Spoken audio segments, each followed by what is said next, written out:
let's get started with the first plant here. I'm going to turn the screen around. All right, so we have these rows of these two plants, and I'm going to come in close to this one here. So I will describe a little bit more. It's more of a bush. It's got little thorns on it.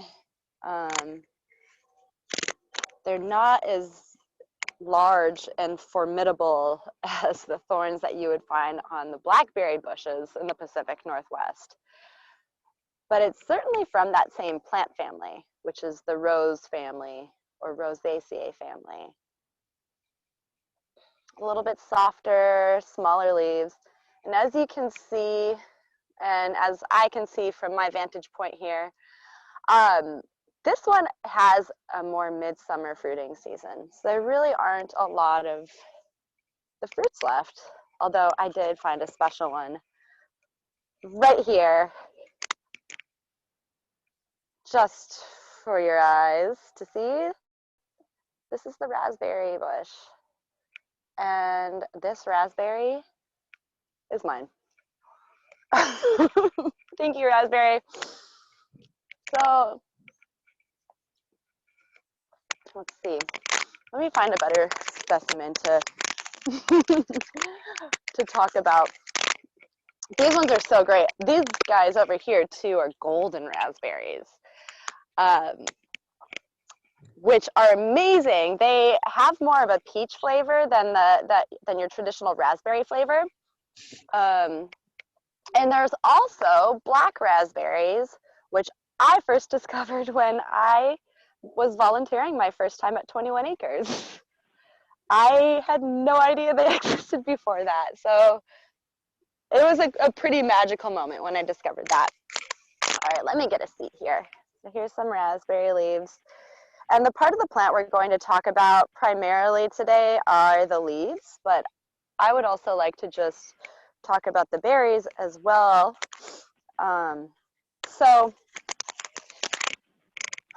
And I think it's important to start with that because a lot of the medicinal constituents in the raspberries are also going to be found in two other the plants that we're going to cover and talk about today, which also have berries, and they all have a similar color, which is that deep red hue.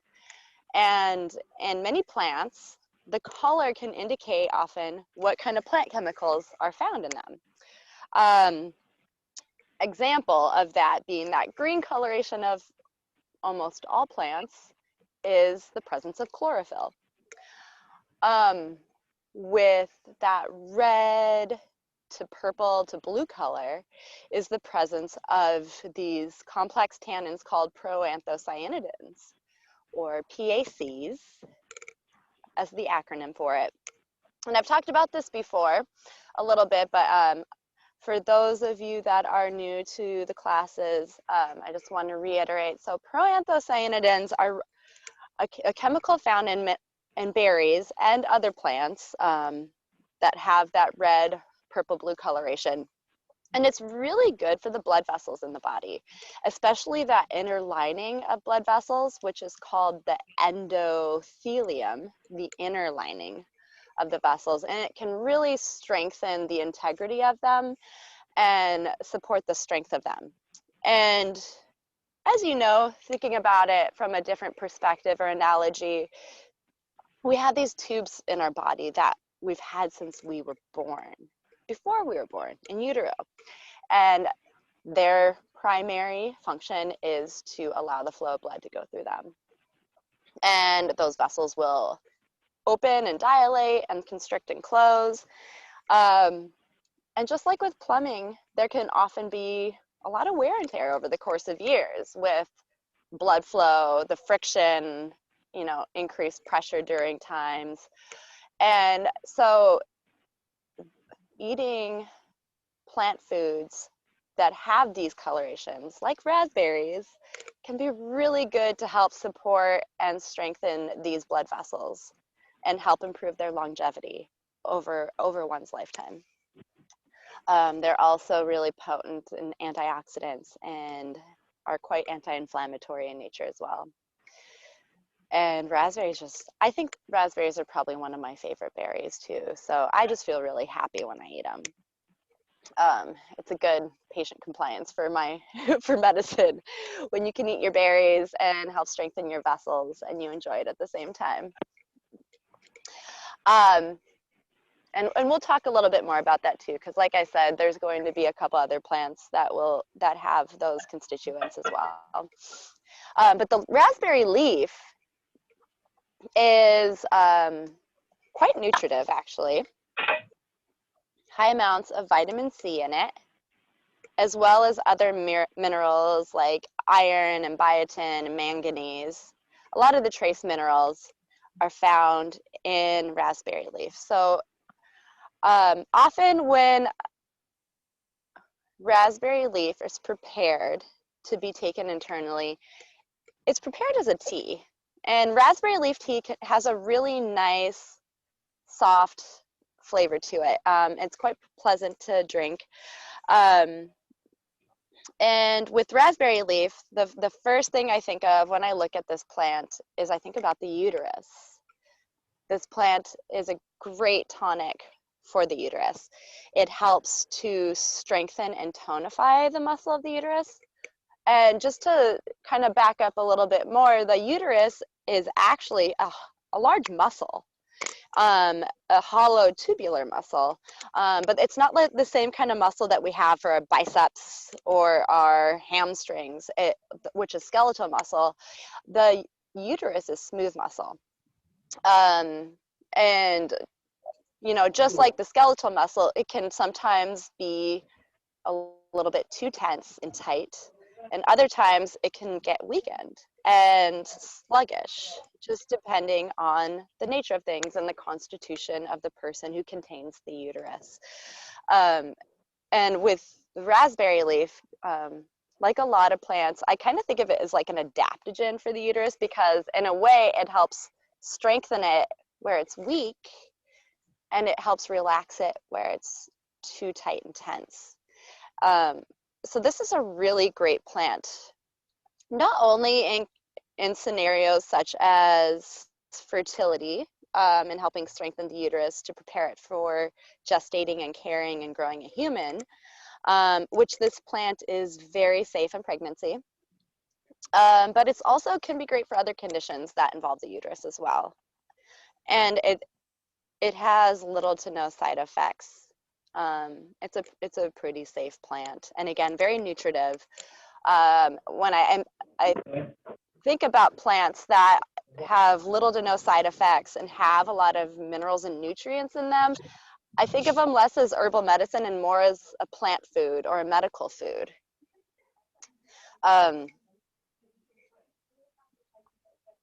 It can also be helpful, you know, for those gestating and growing a human.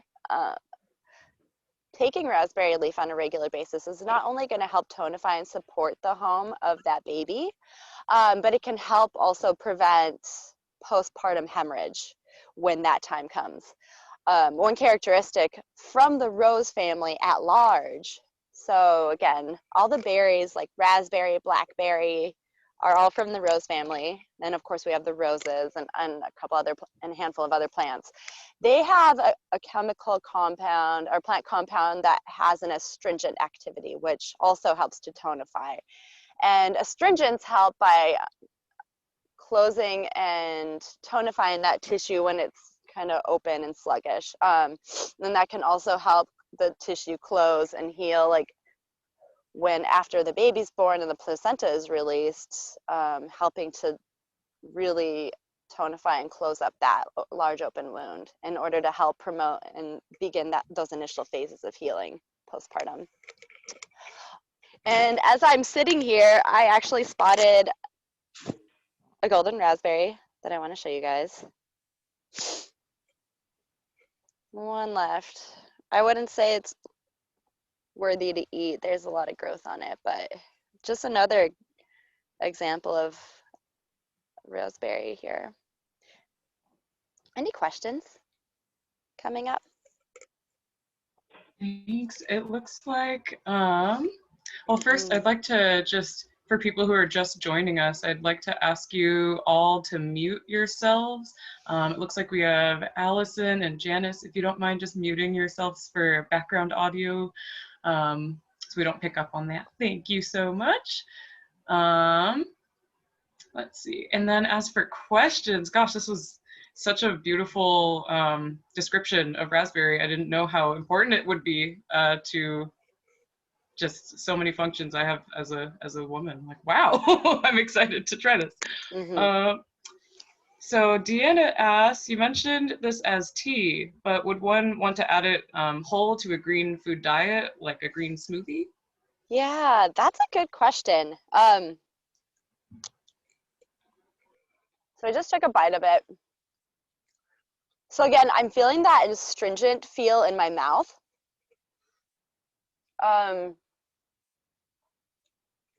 It's kind of like that same tannin feel, or like a similar feel that like when you drink like red wine, and that astringency, or like a black or green tea. So you would have to keep that in mind if that's a mouthfeel you would want when you're eating food or drinking a smoothie. But you know, it's worth a try. I would say you wouldn't want to put a lot in just because this mouthfeel can get pretty overpowering. But if you're mixing with a bunch of other stuff and like especially combining it with more like those mucilaginous demulcent type fruits like pear, that could be a good way to counter that. But again, like I said, the flavor is quite mild and pleasant. So it definitely wouldn't ruin the flavor of the smoothie. I really like that idea. I would try it out myself, actually. And wondering which, sorry, which raspberry leaf were you talking about here?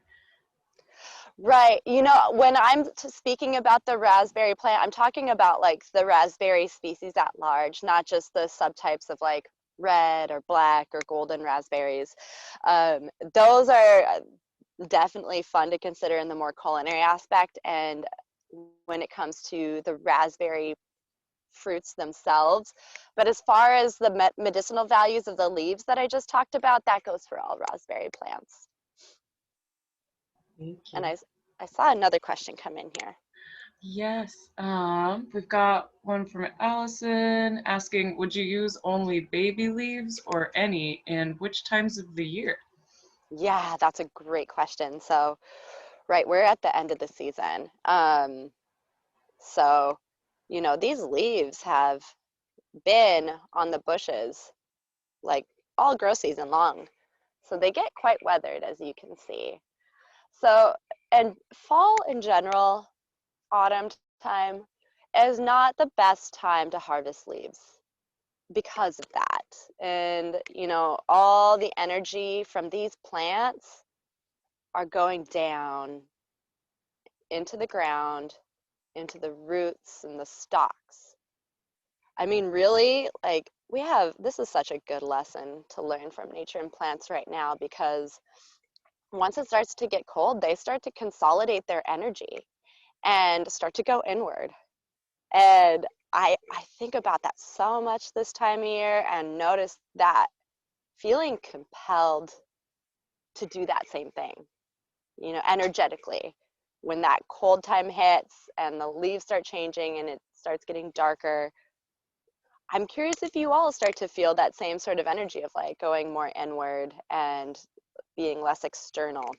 And the same goes for the plants. So fall time is actually a really great time herbally to harvest plants that where the root of the plant is where the medicine is contained. Whereas spring and summertime are going to be better times for the harvest of leaves and flowers. Another great part of the plant that can be harvested right now are the fruiting bodies that have been ripening all season long. Thank you so much. We have a couple more questions that are helpful from Rashida. Let's see. So when is the best time to take the tea? And does it matter what time of the month we drink it from, or no, Mhm. sorry, doesn't matter what time of the month we drink it. And then I think just to answer one question as well, any raspberry leaf would do from the fruit of the fruit tree. I think it's like the healthier, vibrant leaves that you do. Yeah. Yeah, I mean, it's really about, using your senses of discernment and like just examining, like, just like you're picking lettuce or kale or any other leafy foods, like which ones are you going to want to pick?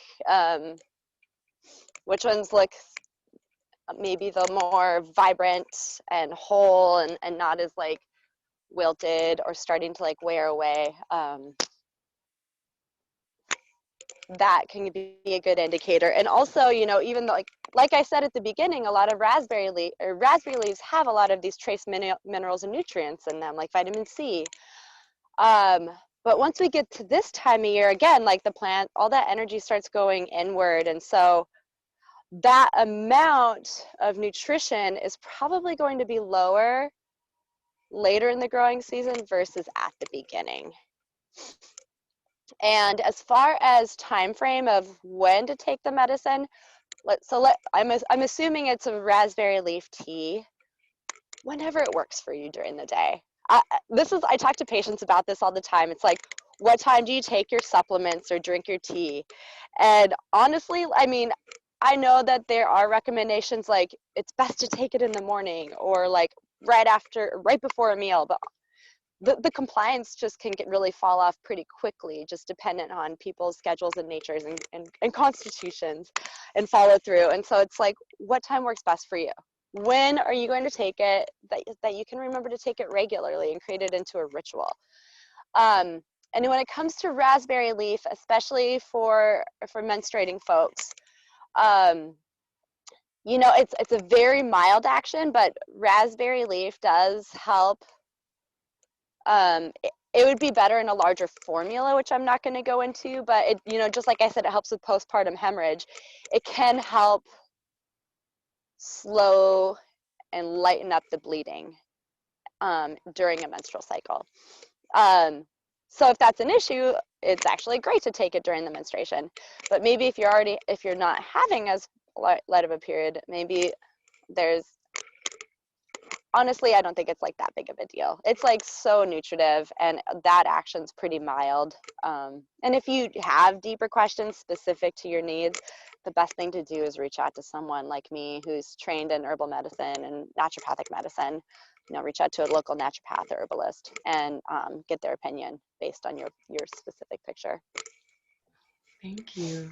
I wanted to say, I think your microphone might be dangling on your zipper. Some of the, it's Let not me, super distracting, but I just want to just it's because. warming up a bit.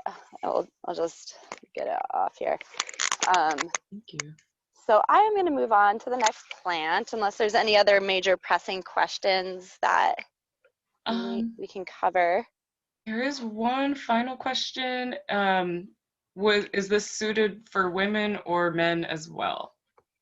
Oh yeah, men can certainly take it. There's going to be a lot of benefit for that. And I do wonder because raspberry leaf this is me thinking and speculating out loud. But if it has that affinity to the uterus, I do wonder, like, is there affinity towards that area, that pelvic area in men? And is there maybe a beneficial action with like the prostate or the bladder?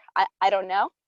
But because, again, it's a medical food, I think everyone can receive benefits from it. And because it's so nutritious. Thank All you. right.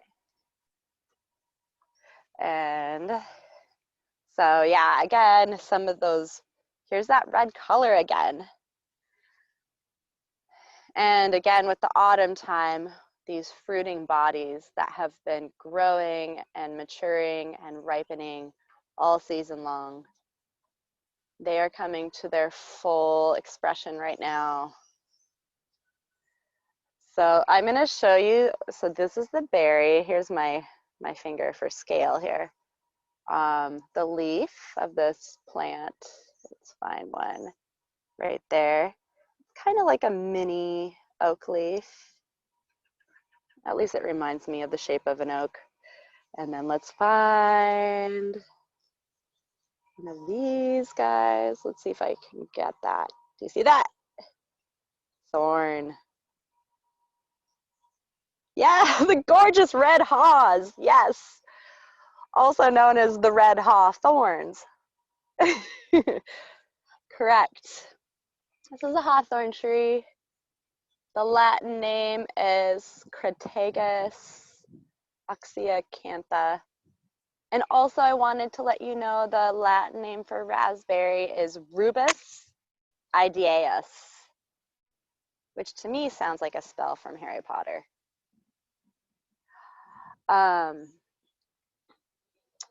We talked about hawthorn in quite a bit of depth sometime midsummer. So I'm not going to go over all of it today. If you guys are interested in learning more about hawthorn, go back to the archives and you'll be able to find the virtual plant walk where I covered hawthorn, holy basil, and I believe roses actually, which is kind of fun because the next one I'm growing to is the rosehips. So, but here's hawthorn. This tree provides medicine in all its forms. So with the berries, the leaves, as well as the flowers that come out in May. In May,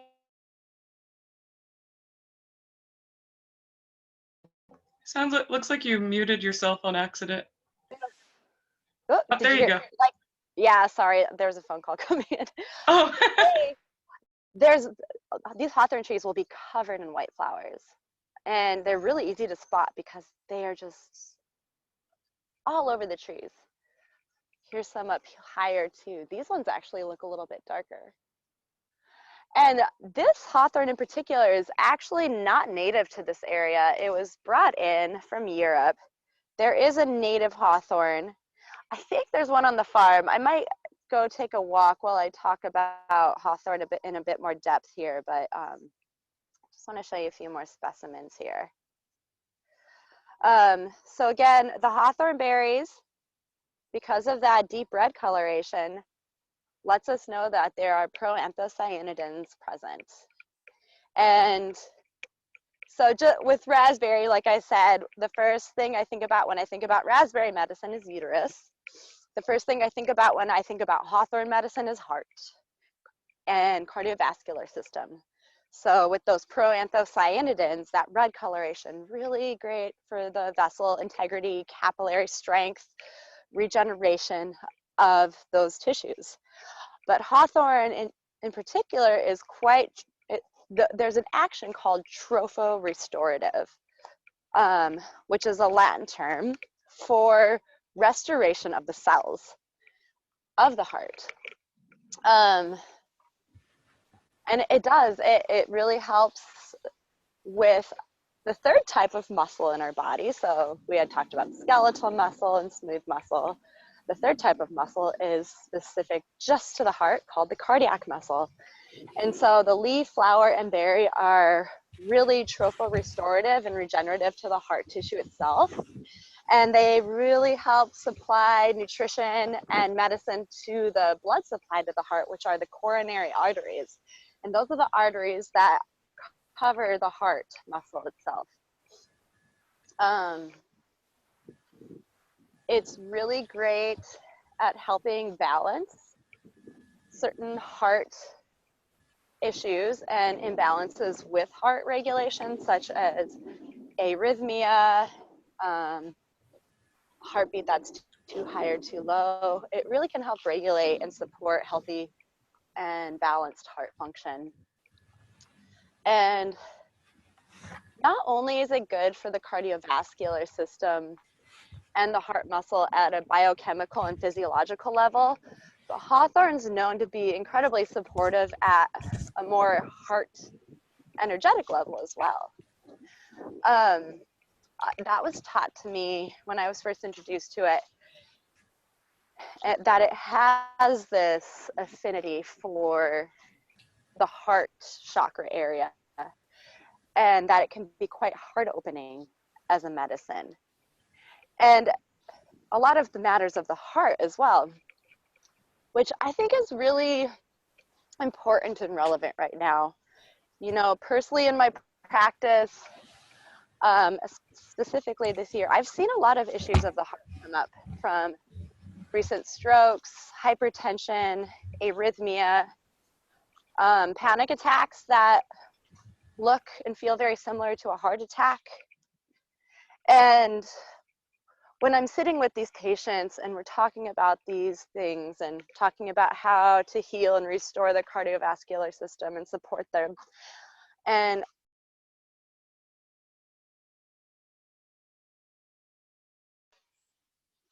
there is often a story of a matter of the heart that is not being addressed or potentially being neglected.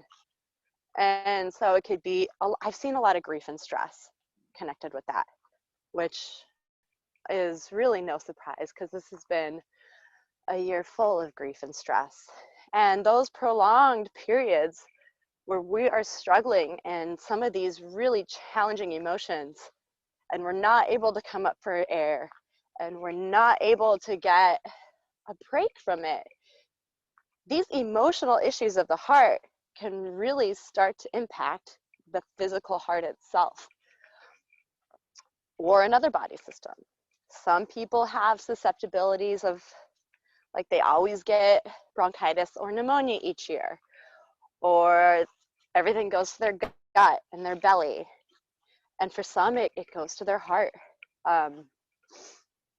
And so I really love Hawthorn, and I could just keep turning to it because even like the way I chose these plants this year, I've already talked about Hawthorn, and I think I talked about it for like 30 minutes earlier this summer, but it's just such a, I think the themes that the plant represents are just so important to acknowledge and consider, for ourselves individually, but also for our, you know, our families and communities, family and locally wise, but also at large, like, what's the medicine we need right now? And for me, it just keeps coming back to the heart. Any questions? Thank you. As we wait maybe for some questions to come in, I was wondering, is there like I may have missed you speak about this, but is there a kind of like a syrup or a elixir you would recommend? Yeah, okay. So with Hawthorne berries, what I would recommend is harvesting them and either doing a tea right away.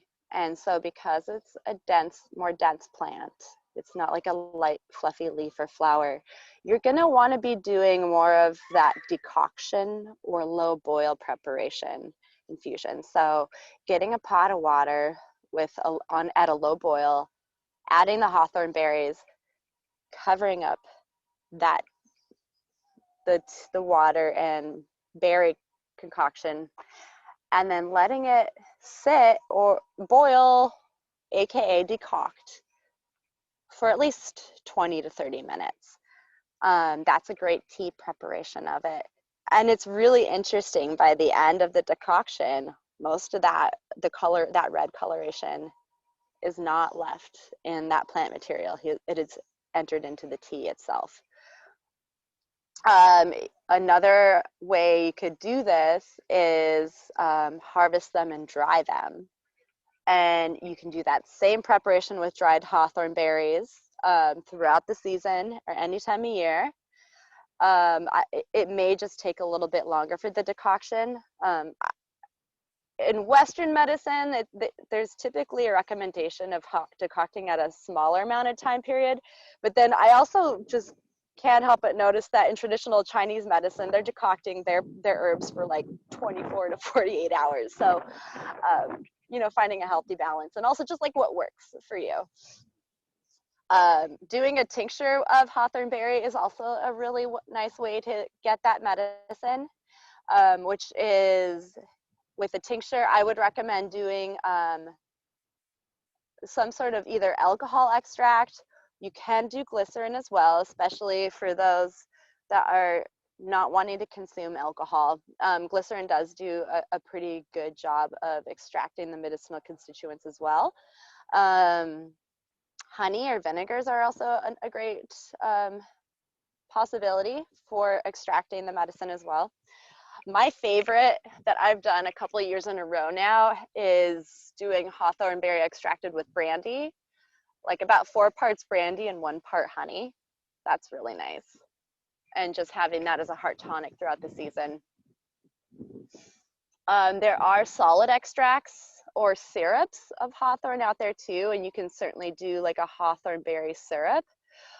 I actually remember doing this for a class through 21 Acres last season. We did this really, really fun syrup combined with hawthorn berries, rosehips, and I believe rhodiola, which is an adaptogen, also from the rose family. So we had 3 rose family plants packed into this really nutritious and antioxidant, anti-inflammatory, immune supportive, like full of vitamin C, and it tasted lovely. And on that note, I'm going to just turn it to the rosehips here. I'll keep talking about a little bit more about the other medicines that can be prepared, but I also just want to just show you guys all these rosehips that are going on, which I hope that when you guys get outside following this, that you start to just pay attention to what plants are presenting yourselves in your backyard. You may start to recognize some of these same ones. And you may have walked by these things years and years without really giving them much notice. But now you know. This is a rosehip. Vitamin C is everywhere. I had no Vitamin idea. C. Yes. Yeah, vitamin C it's in the raspberry leaves, it's in the rosehips. And if we get to it, it's also going to be in the parsley that we'll be talking about. And it's 12:40 right now, so okay. Just to give you a gauge on time. So we've got some time. Any other questions in regards to hawthorn before we move on? Thank you. Yes, there's one from 2, I believe. One from Deanna. If I were to add hawthorn leaves to my green smoothie, how would you suggest for a daily tonic? Hawthorn leaves. Yeah, those ones are a lot more pleasant to eat, I would say, compared to the raspberry leaves. Again, that hawthorn's a medical food. There's little to no side effects. Really, the only side effect that I recall reading about when it comes to taking hawthorn medicine is for folks that are already taking some sort of pharmaceutical cardiovascular medicine, such as digoxin, which is a antiarrhythmic drug, or other heart medications. And I think the premise for that is that because hawthorn is so healing and restorative for the heart, that all of a sudden the heart begins to heal and it does not need as much medicine. So one may start experiencing like high dose side effects of that pharmaceutical that they were taking because they don't need as much of it. So as far as the leaves adding to smoothie, I would just, experiment with it. Again, this time of year, the leaf quality and integrity may not be as ideal as it is in the spring and summer months, but you can certainly try it out. Thank you so much. And we've got a couple more. Let me see here.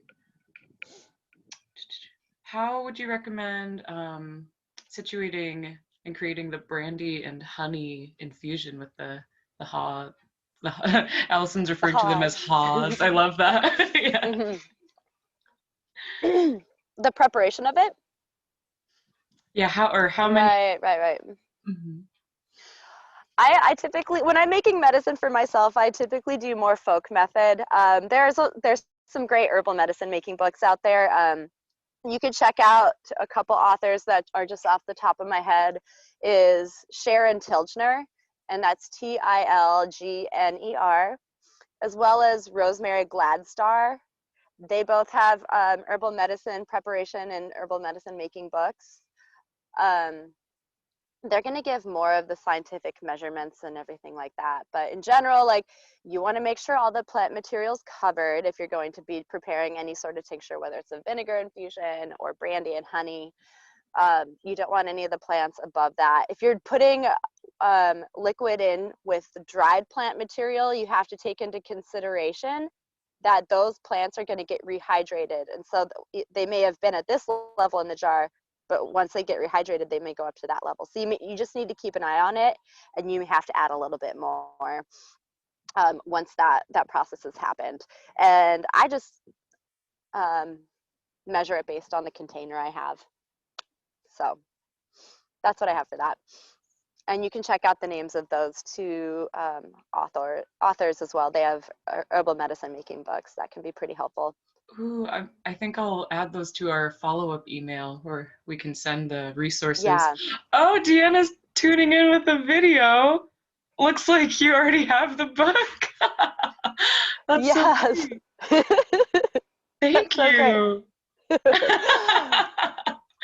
That's awesome. I'm going to see if there's any other, I guess some of the, last question. Thank you so much for your time with answering these. Will Hawthorn help with hypertrophy? I hope I'm saying that right. Hypertrophy of the heart. Mm-hmm. Well, the great thing with Hawthorn is that it really just comes in and supports all the tissues. And so when it has such a large generalized therapeutic job such as that, action, not job, it can benefit a lot of different conditions, right? Like herbal medicine's like that a lot of the times. Like pharmaceuticals typically have very specific minute places that they work in the body at specific receptors and places. And so one has to be really careful about like prescribing and taking it appropriately. But with herbs, there is so much medicine in a single plant that can help with a lot of aspects of it. And when I think about like the leaf, flower, and berry of Hawthorn, again, it's medical food. It's, it's going to help continue to make sure that heart tissue, regardless of the size, is going to get appropriately oxygenated, and that it'll have that anti-inflammatory and antioxidant activity, and that just help tonify and support that tissue. It's a really nice way to just support that cardiovascular system, regardless of what that condition is. And again, because it's so safe, why not use it? Like add more plants to your diet, like build up that vibration, build up that like the medicine from the earth, and like get it in your body.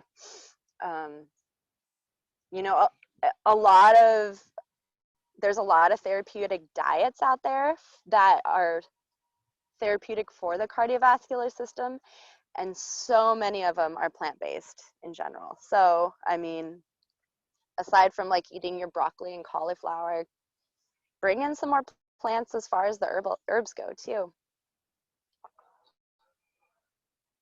Thank you. Awesome.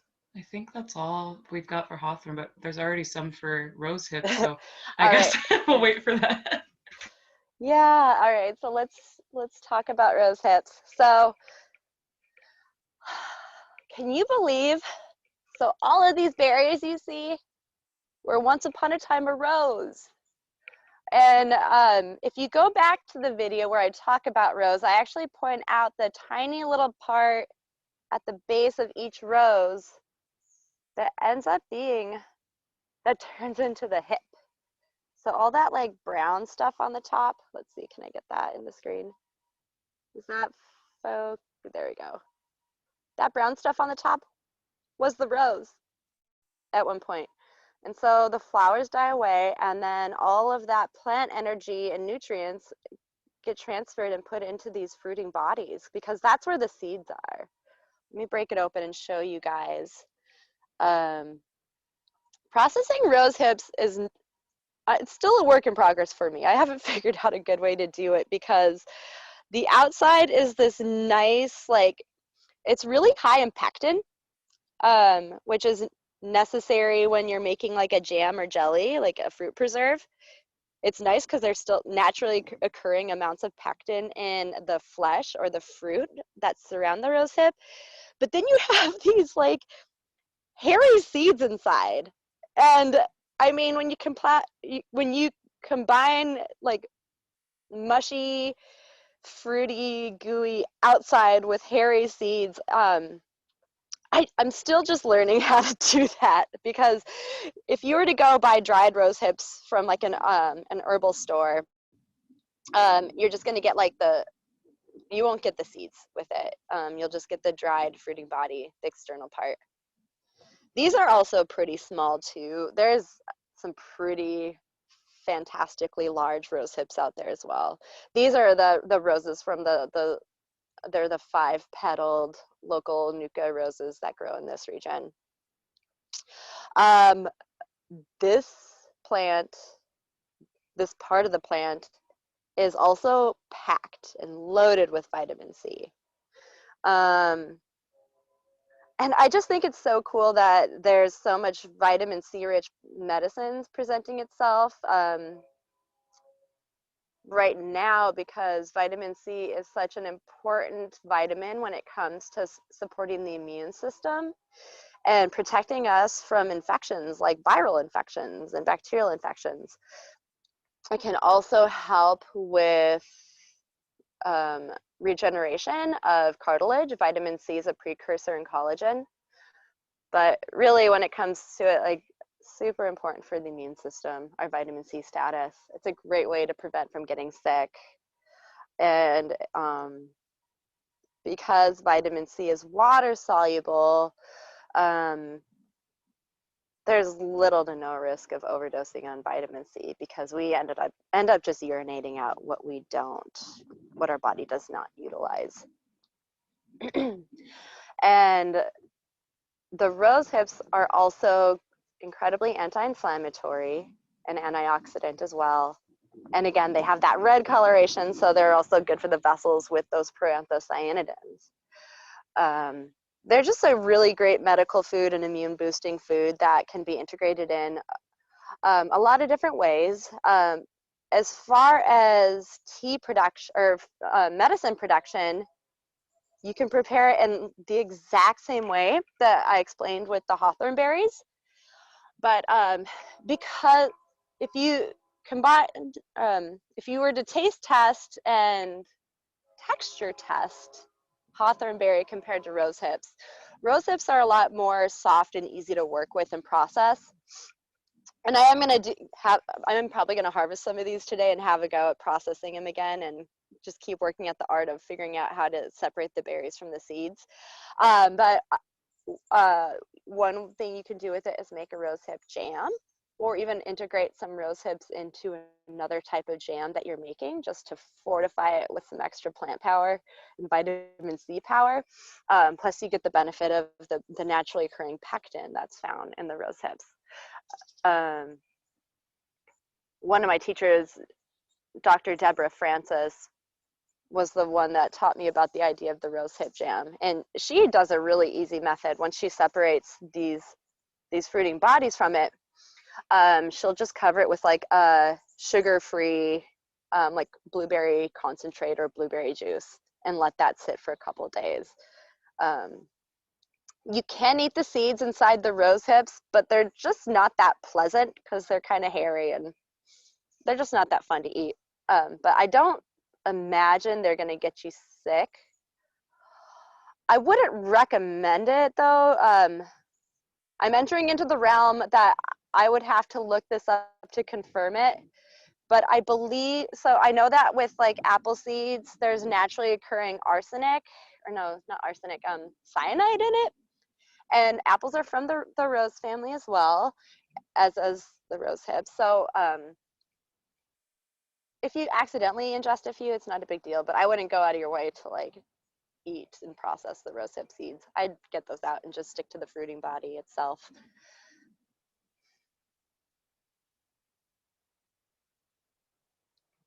What questions are coming up? Yes. So there's one from Leah, one that I was also thinking, are the rose hips from any rose plant or okay, even from like the fancy ornamental kinds, or are there specific ones you want to use? Yeah, as far as I know, kind of like with the raspberries we were talking about, right? There's red, black, golden, but in general, the species of the raspberry leaf is the same. I think about that with the same with the roses. There's a lot of different varieties, um, but in general, they're all going to be putting out a similar medicine. The more important thing to consider is how has that plant been cultivated? Where is it growing? Has it been sprayed in any of the recent years? Is it in a drainage area where there's a lot of runoff? Do you have neighbors that are spraying and like washing their cars with a bunch of like soap? Like all these other factors to consider. Is there like a wasp nest like nearby that just like had a pest control come and like take care of? All that human activity that I think is just done naively and in ignorance makes plants in that vicinity not that safe to ingest and eat, unfortunately. And I really want to bring awareness to this because I think that a lot of things can be done with like some pretty good intentions. Like, yes, we need to clean the car because it'll rust otherwise. Or there's a wasp nest and we have children here. Like, we need to spray it and kill it. Or this plant needs these sort of chemicals and so that it doesn't die or get eaten by pests. But when it's done that easy or conventional way, it comes at a price. These chemicals are not safe for the body. It's not safe to digest. If you read the back of a lot of like pesticides, like Roundup, or I mean, anything that kills a bee or a bug is gonna not be good for us too.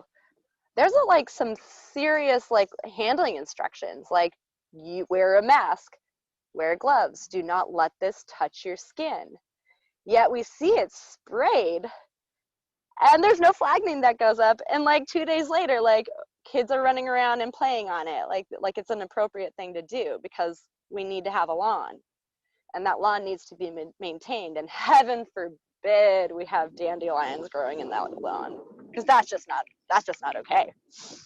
And I just challenge all of you guys, like, how are we stuck in these boxes of society? Like, why are we so attached to certain things? And like, is there another way? Can we start to think outside of these boxes that we've been in for a handful of generations now, and a handful of decades? Is there another way to do this? Is there a more sustainable way?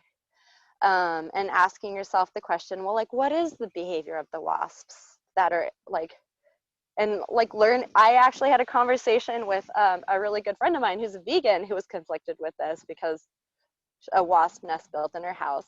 But then after we had a conversation, she did some research and found that they actually, once they're done with a nest for that year, they don't come back. And so is there a way to coexist? You know, a lot of these like easy quick fixes have gotten ourselves into a pretty messy situation.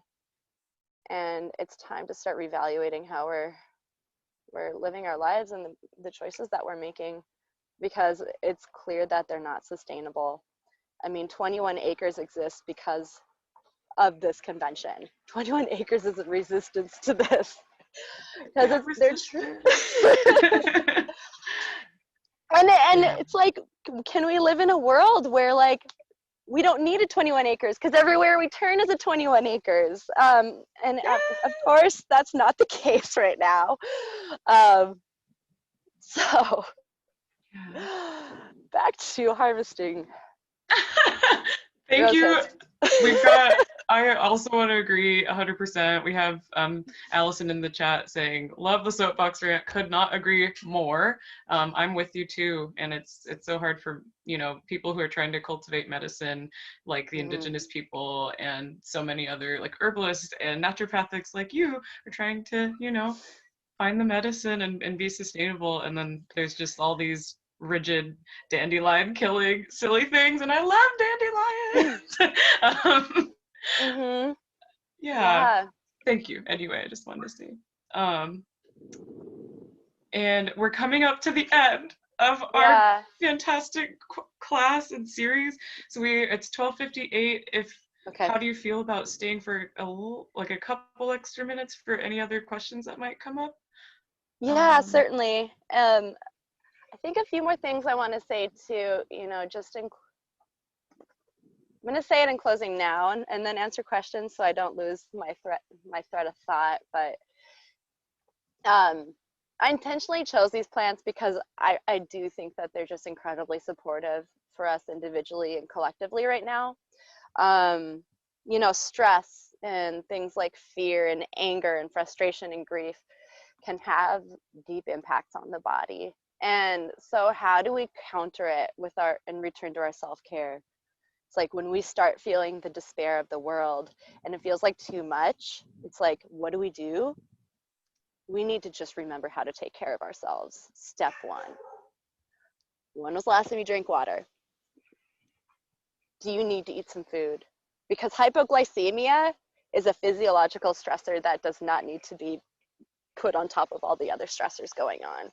It's like you're stuck at home and you're trying to work and maybe you're managing, other people in the house and trying to like help support your children in whatever way. And it just gets to be so much so quickly. And so bringing into your environment, bringing into your kitchen, into your bathroom, or wherever it is, medicines that are going to support you on a regular basis. Stage them there. Put them there when you are not stressed so that when you're stressed, they are just easy to grab. It's like packing snacks everywhere. Like pack snacks in your car, pack them in your purse, pack them in your kid's backpack. Make sure that they are set up for success because this year sucks and it's really hard. So how can we take care of ourselves? And I think going a little bit back to the soapbox, I think it's a year of the diagnosis in my perspective. Like we can presumptively treat people and we might see results and we might see improvement. But when you're presumptively treating something and it hasn't been clear or fully called out, it can be really hard to get to the root cause. And I think that this year, with everything that's happening, is revealing some diagnoses within the fabric of our society and how we've been living our lives and how we've been living as a whole, economy-wise, socioeconomically, culturally, everything. And thank goodness, like we need an appropriate diagnosis in order to understand how to treat it. And the first step to that is calling out that darkness, calling out that disease so we know what we're working with and what systems need to be supported. Just like the cardiomyopathy, which is an enlargement of the heart. Now that we know the diagnosis, we know what systems need to be addressed and supported. Absolutely. That's so true. Sometimes I'm grateful for the pain so I know how to heal it. There is a question kind of similar about Rosehips from, let me get back up here, from Clara. Clara. There we are. Rosehips on the inside have seeds that make the skin very itchy. I'm not sure how you might mitigate that in harvesting the rosehips. Should we wear gloves on that or? Yeah, wearing gloves might be helpful if it's really itchy or irritating to your skin.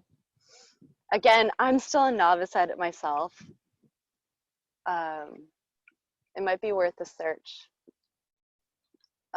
online to see if there are maybe some other more seasoned and experienced wild crafters out there that have some tips and advice for that. Thank you. You're getting some gratitude. And thanks so much. Just people really enjoyed the presentation. You always deliver such impactful programming no matter what. And I really want to thank you for that. Like any opportunity you get, and even if it's just a brief conversation, you really make sure to take the moment and make it healing. And I just love you. So grateful for all of your time and your Oh, expertise. thank you. Yeah, thank you. So I think Yeah. it's 1:03. I'm not sure how people are feeling about questions, but you can always email Dr. Sarah or connect with Dr. Sarah Sue. Is that fair to say? You can always Yeah. do. Okay. Yeah, and there's a couple ways that there's two good ways to get in touch with me. My email that you could just reach out is pretty easy. It's journeyhomehealing@gmail.com. Or you can go to my website, which is www.journeyhomehealing.com, and just go to the contact me page. You can write your message on there, and that goes straight to my email box as well. I do have a handful of blogs on there. I love writing, and I just don't make time for it. So there's not a lot, but and two of the there's one that's specifically on Hawthorn that you can check out, and there raspberry leaf is mentioned in one blog that I wrote about a fertility tea as well. But there's a handful of other really informative blogs on that page if you're interested in checking that out. And I am still seeing patients in the North Seattle area, even though I live up in Bellingham. I have a satellite clinic spot down there. And then up here, of course, primarily working on Lummi Island actually, but I do see Bellingham folks as well. So if you're ever interested in working with me as your doctor, you can reach out to me via those ways as well. And my phone number is 206-607-8555. Awesome. Thank you so much, Dr. Sarah Sue. Mm-hmm. And thank you all, folks, for participating in the chat. There's some really great connections and community building there. And if you want to join us for any future programs, we have free education all year round, 21acres.org. And yeah, we just really appreciate you. One more thing. Yeah. One more thing. I knew I was missing it. I have one more really fun idea, an invitation to y'all who want to work with the Rosehips, is finding a way to incorporate it into a chutney. Ooh. That is my challenge for you all. How can you incorporate Rosehips into a chutney? Sounds so good. I'm like imagining. Okay. All right. All right. Well, thank you all. Yeah. Thank you all. Right, all. Allison. Allison, we'll miss you. Join us on some other fun tours too. You've all been so great. Well, I'll let y'all get on with your day, and we'll follow up with the link to the YouTube and some of those resources that we mentioned. And you're all fantastic. Continue healing. Yay. Yes. Keep doing the work. Keep asking the questions. Thank you. All right. Take care, everyone.